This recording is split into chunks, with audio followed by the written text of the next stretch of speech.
Assalamualaikum warahmatullahi wabarakatuh. Salam sejahtera untuk kita semua. Perkenalkan, nama saya Bung Satrio, siswa Latsar CPNS Golongan 3 Kementerian Pertahanan tahun angkatan 2022, gelombang 2, kelompok 3.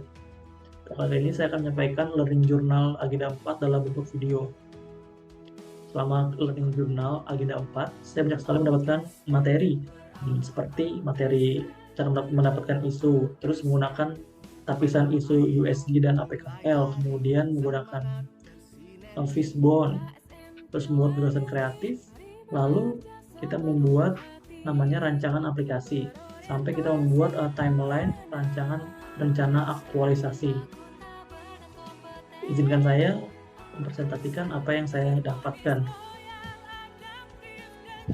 Pertama, saya akan menjelaskan bagaimana saya ditempatkan di Baisrahan.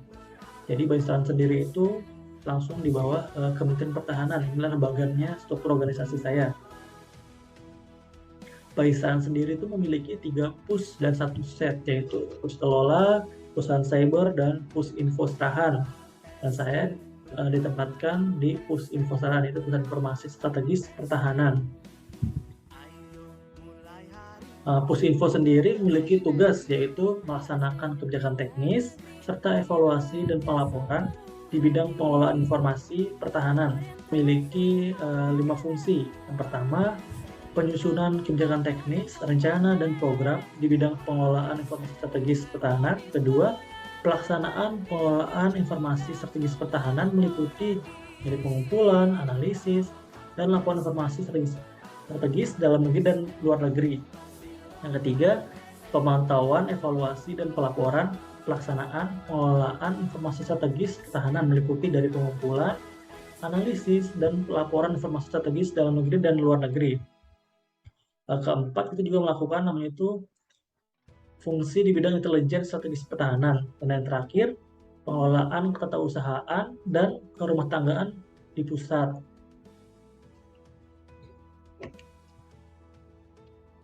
Dalam bekerja sehari-hari, saya mendapatkan beberapa isu. Yang pertama itu, database manajemen sistem itu belum tersedia.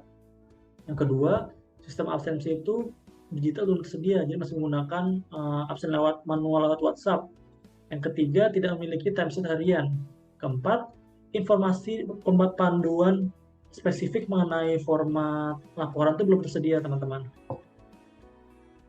Dari isu tersebut, kita menggunakan namanya itu identifikasi isu dengan APKL, Aktual, Problematika, dan Khalayak.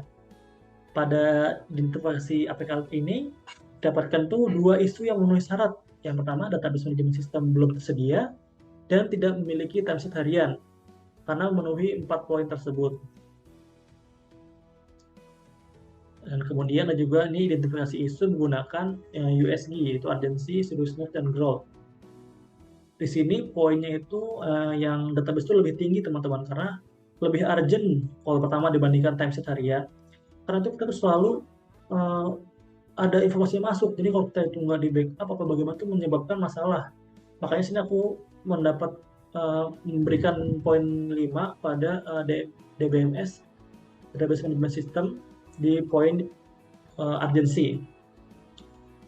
Dan poin growth juga aku kasih poin 5. Karena apa? Karena itu makin lama itu akan makin membuat isu, teman-teman. Setelah itu kita menggunakan namanya analisis Fishbone. Di sini ada material, method, mesin, measurement, environment, dan man. Kalau dalam material, yaitu sumber data tidak lengkap dan tidak ada master data. Dalam method, tekniknya itu masih menggunakan konvensional, tidak online. Kalau dalam mesin, tidak memiliki aplikasi dan tidak memiliki server khusus. Dari measurement, data tidak terstruktur dan data tidak terpantau. Kalau dari environment, data itu mudah hilang.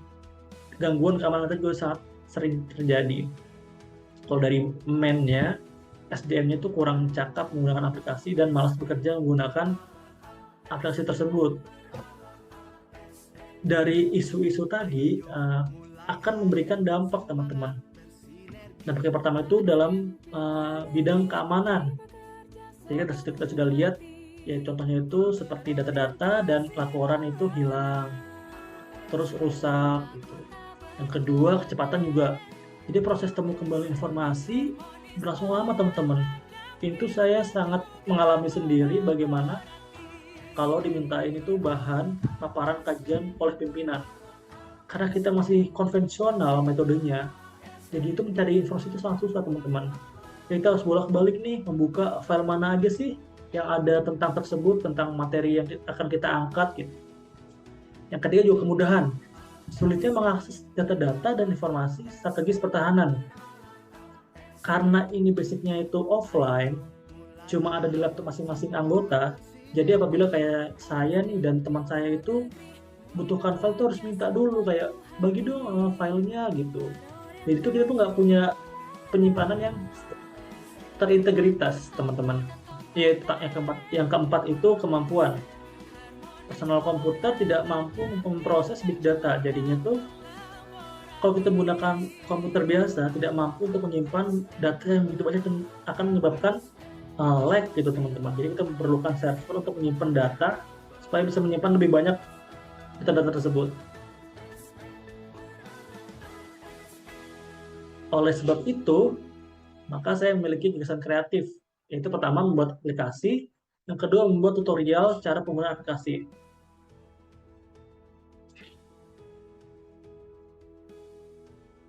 Nah, untuk mewujudkan aplikasi tersebut, pada kesempatan kali ini saya akan menjelaskan materi rancangan kegiatan aktualisasi.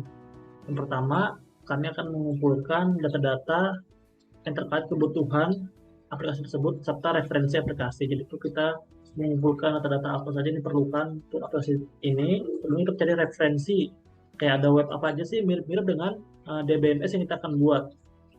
Yang kedua, kita lakukan klasifikasi data. Jadi kita milah-milah data mana yang merupakan laporan dalam negeri, data mana yang laporan AMEROAF, data mana yang laporan ASPAS gitu. Yang ketiga, kita membuat namanya konsep aplikasi. Jadi itu kita membuat kayak baru UI-nya saja seperti mockup untuk kita review bersama rekan kerja apakah sesuai apa enggak. Kalau udah sesuai dengan mockup yang ada, kita melakukan develop aplikasi, yaitu menggunakan saya Laravel 9 untuk frameworknya. Kalau untuk database kita menggunakan MySQL. Langkah terakhir itu kita melakukan evaluasi, monitoring penggunaan daily report manajemen sistem. Setelah kita develop, kita melakukan evaluasi teman-temannya bagaimana, apakah ada yang kurang, apa ada masukan, apa ada sistem kerja yang masih kurang, seperti apa. Nah, itu dilakukan pada tahap evaluasi. Terima kasih telah mendengar dari jurnal agenda 4 saya. Wassalamualaikum warahmatullahi wabarakatuh.